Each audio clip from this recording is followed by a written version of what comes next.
My role has been to improve the models that we use to make projections of climate change and sea level rise. Sea level rise is a complicated subject. It has many aspects to it, what the ocean is going to do, how the glaciers are going to change, and so on.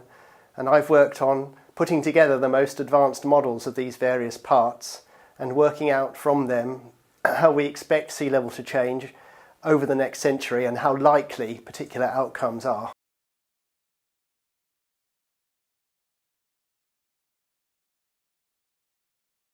We have at the moment quite a lot of uncertainty in what we expect for a given scenario of emissions of carbon dioxide, and that's because we have uncertainties about processes that haven't been observed very much in the climate system so far and how to represent them in our models.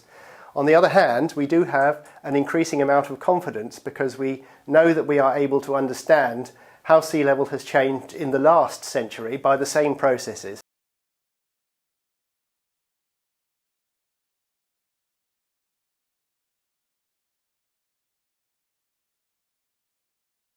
The models make a range of projections of sea level change between now and 2100, and it depends a lot in the first place on how much CO2 and other gases we emit as a society. So it really could range over a broad spectrum from maybe a quarter of a metre of global mean sea level rise to up to a metre or more maybe by the end of the century.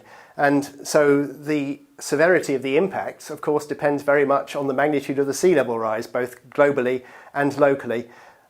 But with any amount of sea level rise, extreme events will become more frequent. So, for example, with a half-metre rise in sea level at a particular place, you might expect that an extreme sea level of the kind that might overtop your flood defences may become 10 times or 100 times more likely than it is now.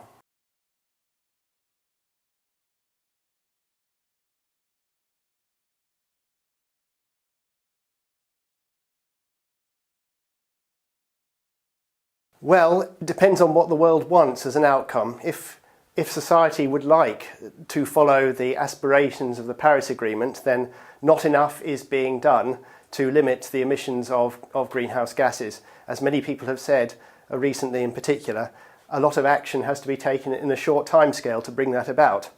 And in fact, whatever we do, it is not going to be possible to avoid some amount of climate change and sea level rise in this century, and especially for sea level rise on many centuries to come, because there are very long timescales involved in the adjustment of the ocean and the ice sheets.